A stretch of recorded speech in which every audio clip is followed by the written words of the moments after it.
Hi అండి. నేను ఇప్పుడు చూపించబోయే రెసిపీ సొరకాయ కర్రీ అండి. చాలా ఈజీగా, సింపుల్గా, టేస్టీగా ఎలా చేసుకోవాలో నేను ఇప్పుడు చూపిస్తాను.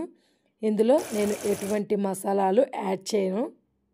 ముందుగా స్టవ్ వెలిగించుకొని ఒక ప్రెషర్ కుక్కర్ పెట్టుకొని 2 టేబుల్ స్పూన్స్ ఆయిల్ యాడ్ చేసుకోవాలి. దీనికి ఆయిల్ ఎక్కువ పట్టదండి. ఆయిల్ వేడెక్కిన తర్వాత 1 టేబుల్ స్పూను తాలింపు గింజలు ఫ్రై చేసుకోవాలి.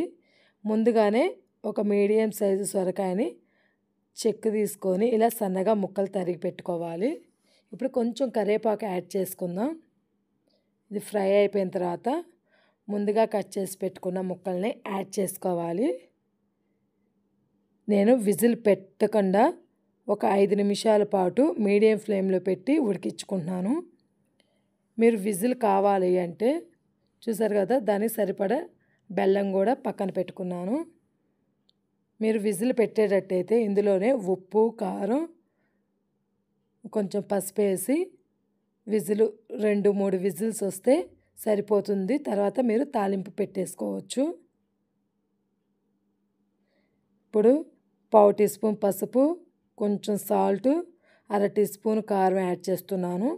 ఇది మామూలుగా మనం చేసుకునే కర్రీస్కి పట్టినట్టు కారం ఉప్పు పట్టదు, చాలా తక్కువగా పడుతుంది, చూసుకొని వేసుకోండి. ఎందుకంటే మనం ఇందులో స్వీట్ యాడ్ చేస్తాం కాబట్టి. చూసారు కదా ముక్క ఎంత సాఫ్ట్గా ఉడికిపోయిందో. ఇందులో అసలు వాటర్ కూడా యాడ్ చేసే పనే ఉండదండి.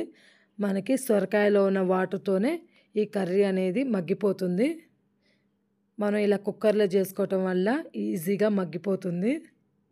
ఇప్పుడు టేస్ట్ సరిపడా బెల్లం యాడ్ చేసుకోవాలి.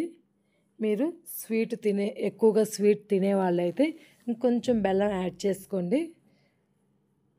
మేము ఇలానే తింటాం, మాకు ఈ స్వీట్ సరిపోతుంది. చూసారు కదా, బెల్లం కరిగేంత వరకు 1 నిమిషం పాటు మనం సిమ్లో పెట్టామంటే బెల్లం కరిగిపోయింది. అంతేనండి, ఎంత సింపుల్గా ఈజీ కర్రీ రెడీ అయిపోయిందో చూసారా. బాయ్ అండి.